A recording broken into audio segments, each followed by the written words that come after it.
Thomas the Tank Engine wouldn't stop being a nuisance. Night after night, he kept the other engines awake. "I'm tired of pushing coaches. I want to see the world." The other engines didn't take much notice, for Thomas was a little engine with a long tongue.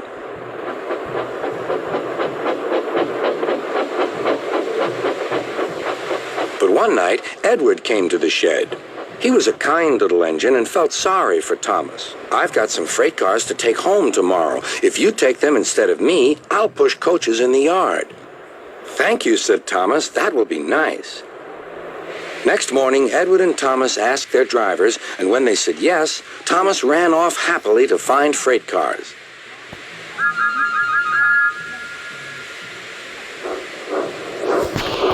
Now, the freight cars are silly and noisy. They talk a lot and don't attend to what they are doing. And I'm sorry to say they play tricks on an engine who is not used to them. Edward knew all about the freight cars. He warned Thomas to be careful, but Thomas was too excited to listen.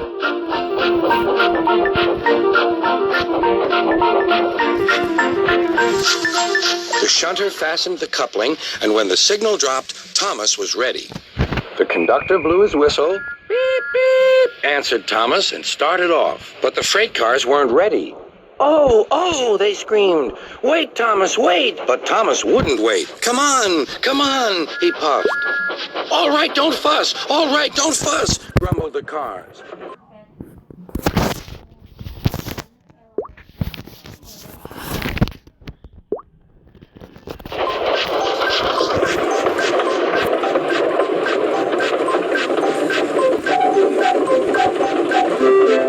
Thomas began going faster and faster. "Whoosh!" he whistled as he rushed through Henry's tunnel.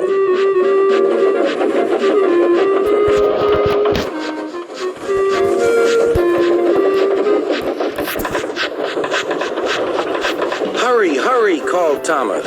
He was feeling very proud of himself. But the cars grew crosser and crosser.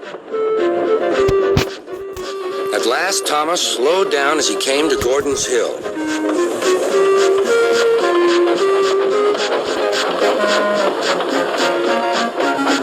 Look out for the train.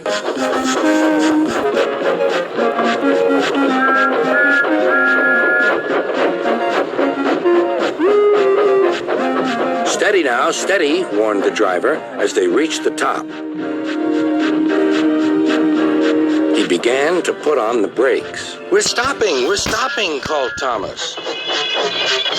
No, answered the cars, bumping into each other. Go on. Before the driver could stop them, they had pushed Thomas down the hill and were rattling and laughing behind him.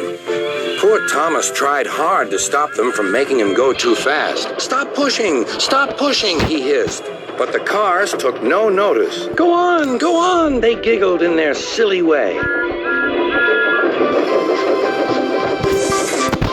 There's the station. "Oh dear, what shall I do?" cried Thomas. They rattled straight through and swerved into the goods yard. Thomas shut his eyes. "I must stop."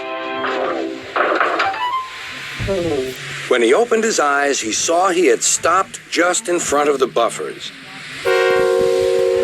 There, watching him, was Sir Topham Hatt. "What are you doing here, Thomas?" he asked. "I've brought Edward's freight cars," Thomas answered. "Why did you come so fast?" "I didn't mean to. I was pushed," said Thomas. "You've got a lot to learn about freight cars, Thomas. After pushing them about here for a few weeks, you'll know almost as much about them as Edward. Then you'll be a really useful engine."